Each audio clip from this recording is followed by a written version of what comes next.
Recently, there's been a lot of discussion on the possibility of an upcoming recession, but how likely is that really? And is it actually possible for anyone to predict a recession with any real degree of certainty? To help answer those questions, in this video, we'll be looking at the actual economic data and some specific recession indicators to help give you a better sense of where we are in the economic cycle. You'll learn how to analyze these data and interpret them in the context of economic and market cycles. This information could be useful to you because applying it could help you adjust your portfolio to better protect your wealth during economic downturns and also be best positioned to benefit from the subsequent recovery. Now, before we jump in, if you haven't already, take a second to subscribe to gain access to more investment content like this in the future. Now, for this video, we'll be looking at a variety of data sets, but the majority of them come from the same source, and that's FRED, which is the Federal Reserve's economic data, a massive collection of economic and financial data sets provided by the Federal Reserve Bank of St. Louis. If you're serious about investing, definitely bookmark this page for future reference. Let's first clarify what a recession actually is. Well, it may sound the same as more general terms like an economic slowdown or an economic downturn.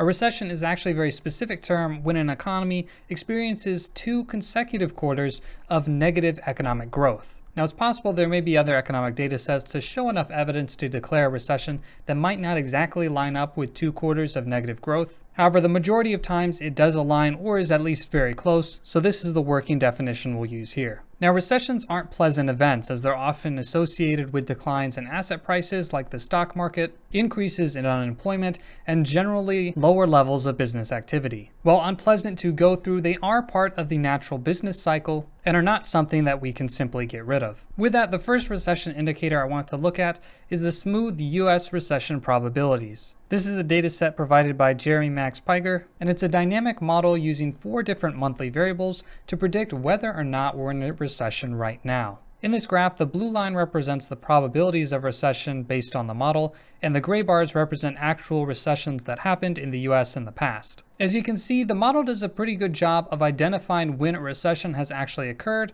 The downside of the model, though, is there isn't a significant lead time before that identification is made. For instance, taking a look back at 2008 during our most recent recession, the model predicted an uptick in recession probabilities starting in December of 2007, but at that time, we didn't quite know it yet, but the US had already entered into a recession. By September 2008, though, it became very clear to both the public and the model that we were in a recession with a recession probability of 100%. So this indicator is most helpful for predicting when a recession is imminent, most likely to be declared within the next 6 months. Now, since 1967, the model has predicted a recession probability in excess of 10% without a recession, or effectively a false positive, 3 times in the past, in September 2005, April of 1979, and January of 1978. The highest false positive reading being in 1979 at 18.3%, but in the model's defense, a recession did occur just a year later. Another way to look at this is that whenever this model has predicted a recession probability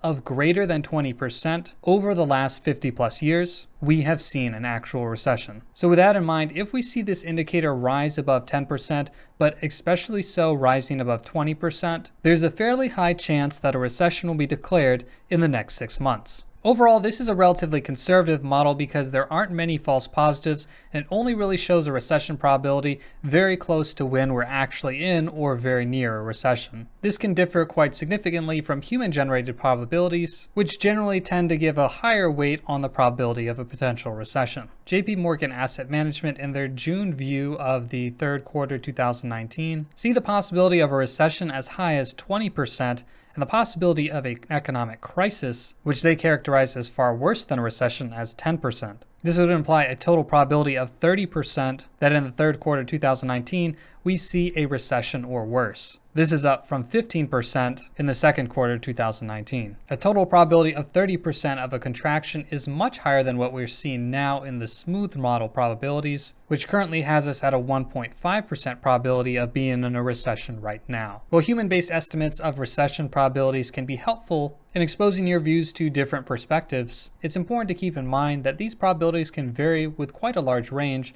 so take them with a grain of salt. Now, the second recession indicator we'll look at is not a model, but is actually hard economic data that provides us a little more advanced warning on the possible warning signs of a recession. And that indicator is the annual rate of heavyweight trucks that are sold each year. When looking at this graph, when truck sales hit a peak and then drop off significantly, that's generally a very big red flag for an upcoming recession. Now, there are a couple false positives in this data set, particularly in 1995, as well as 2005, but this is still an important data set to keep an eye on. The decline in 2015 was driven by the energy price crash, which actually did cause a recession within the energy sector, as well as affecting banks that lent to that sector and industrials who produced transportation and supply tools for the sector. However, it wasn't enough to trigger a full broad market recession. The reason heavyweight truck sales work as an indicator for a recession is that these large trucks make up the backbone of the U.S. transportation network. Moving goods across the United States is a key aspect of the U.S. economy, and if that starts slowing down, that's indicative of the entire economy slowing down. Truck sales are a leading indicator of that because if businesses and transportation companies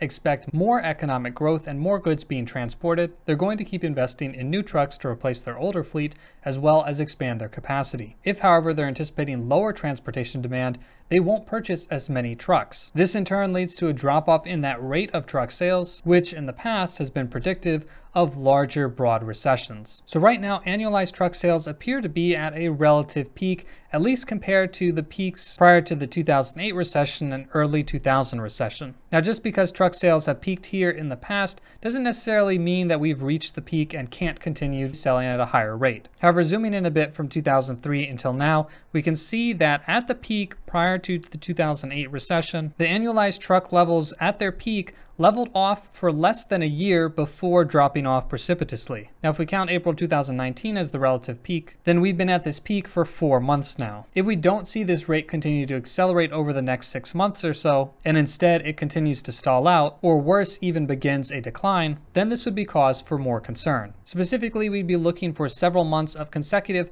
sharp declines in the rate of these truck sales. Currently, we haven't seen that, so this indicator looks okay for now, but it's something I'll definitely be keeping an eye on in the future. The third recession indicator is the civilian unemployment rate. Now, there are various ways to measure an unemployment rate, and in fact, the government has 6 variations. The one most commonly referenced is the U3 rate of labor underutilization. This can be a bit confusing and even a bit misleading, because typically there's a significant difference between the oftenly quoted U3 unemployment rate and the objectively more comprehensive U6 unemployment rate. The U6 rate sometimes referred to as the real unemployment rate. In the U3 rate, unemployed people are only counted if they don't have a job and have also looked for one within the last 4 weeks. In the more broad U6 unemployment rate, underemployed, marginally attached, and discouraged workers are also added to the total of unemployed persons from the U3 rate. Underemployed being part-timers who wish they could be working full-time, marginally attached workers being those that have looked for work within the last year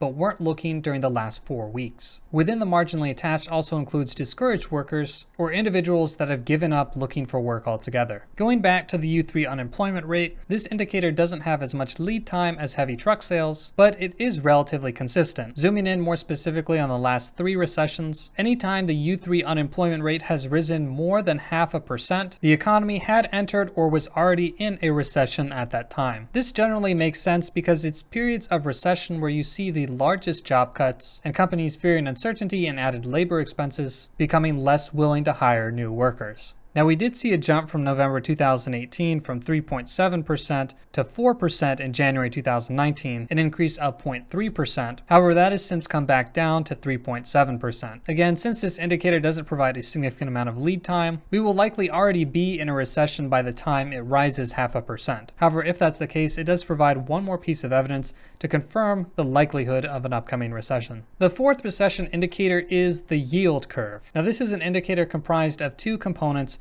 the difference between typically the 10-year Treasury yield and the yield of a shorter duration Treasury note, typically the 2-year Treasury note. The Treasury yield being the rate of return you would get by lending your money to the government and holding that bond or note for the entire time. For instance, if you were to lend your money to the government for 10 years right now, you would expect to earn, if you held that note to maturity, roughly 1.7% return on your investment. Right now, the rate on the 10-year bond is very similar to the rate on the 2-year Treasury note, meaning that you could get the same return for less risk by buying a 2-year Treasury instead of a 10-year Treasury. How is this possible in the market? If a 10-year Treasury is riskier, it should offer a higher rate of return. Well, that difference between the 10-year Treasury yield and the 2-year Treasury yield is actually a useful recession indicator that gives us a bit of information on why that dynamic might occur in the first place. During periods of normal economic growth, it does make sense that a riskier 10-year Treasury bond should have a higher yield than a 2-year Treasury note. However, there are times when the yield curve becomes inverted,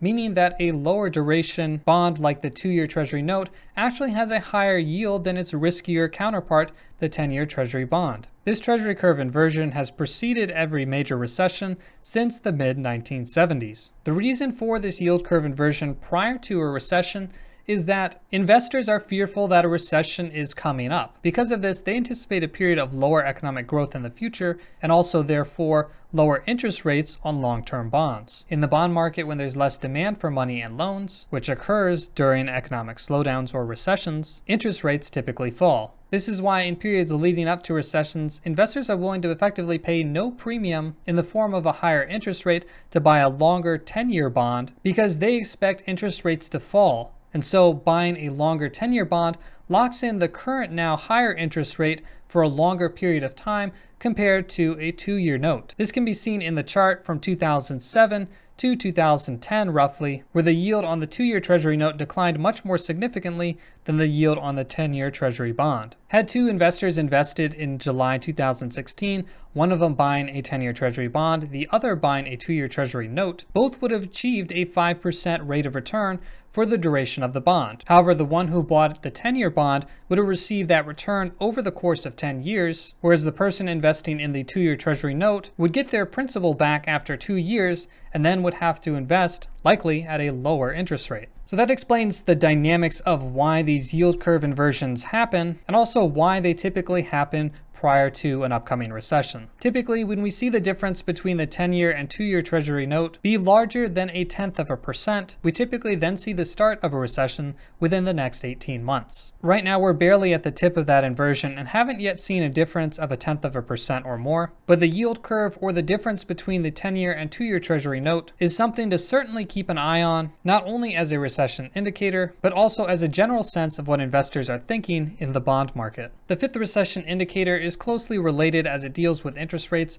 and it is the effective federal funds rate. This is the rate that's discussed at the Federal Open Market Committee meetings, and it's the interest rate that the Fed sets that determines the yield on much of the money market and short-term bond market. In the past, typically when the Federal Reserve pursues a policy of monetary easing or decreasing the federal funds rate, it's done preceding a recession. There are a few instances where this is a false positive, specifically in 1966, 1971, and 1984, but for the most part otherwise, once the Fed begins an easing cycle, we typically see a recession within the next 12 months if we're not in a recession already. This becomes very clear when looking at the last two recessions. As soon as the Fed began decreasing the federal funds rate, both in early 2000 as well as in 2007, we were imminently heading into a recession. Now, from 2019 till the end of 2015, the federal funds rate was effectively set at 0 until it began a period of increasing through a series of rate hikes until 2019. Now, in 2019, we've seen the first drop of the federal funds rate since the last recession. Well, this might be a one-time interest rate drop, and we'll see the federal funds rate remain relatively flat going forward.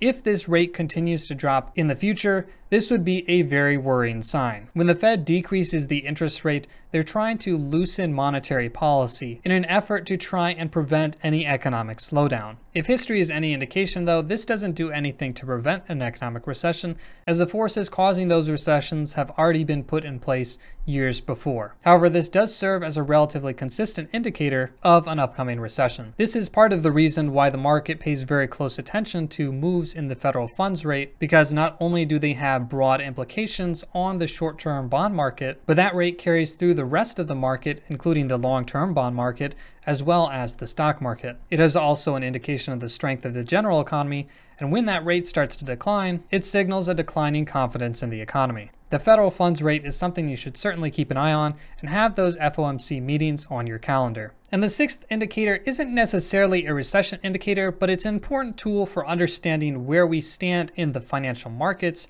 and is also a useful tool for gauging expectations on what future returns are likely to be in the stock market over the next several years. Specifically, this indicator is called the Buffett indicator, as Warren Buffett has called it, quote, probably the best single measure of where valuation stands at any given moment. This indicator is simply a ratio of the total stock market capitalization of the United States over the US GDP. In the early 1970s, this ratio was about 80%, dropped to a historical low in the 1980s, a period where future investment returns were exceptionally high, and then this ratio expanded significantly in the 90s to a high of almost 150%, making the future returns for investors in the early 2000s exceptionally low, which is what investors saw. For those who invested at the peak of the market in early 2000 when the ratio was at its highest, they effectively saw negative total returns in the general stock market over the next 10 years. Currently, the ratio of the total stock market capitalization to GDP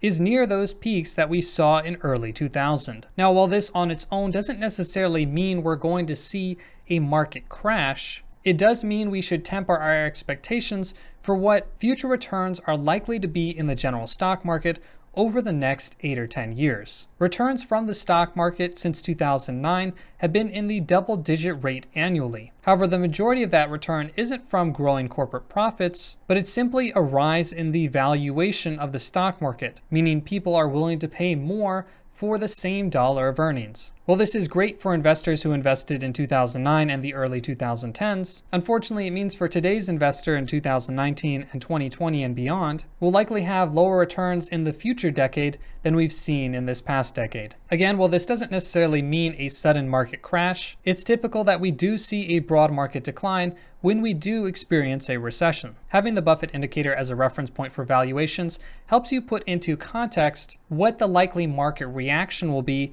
during the next recession. Given the relatively high valuations of where we are now, based on the Buffett indicator being at a ratio of roughly 145%, if we were to drop down at the ratio seen in the 2000 recession at 75%, that would imply a drop of roughly 50%. In March of 2009, following the financial crisis, that ratio got as low as below 60%.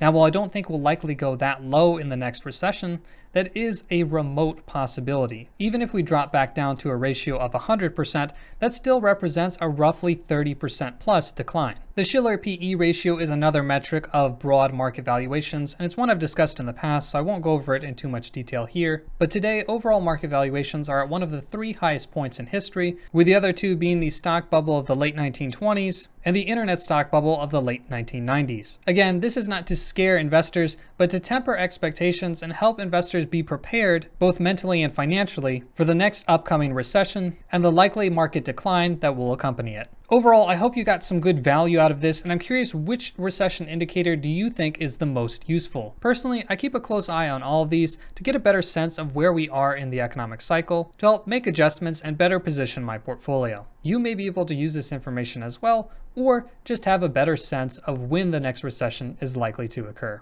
Thank you again for watching. My name's Michael, and I will see you in the next video.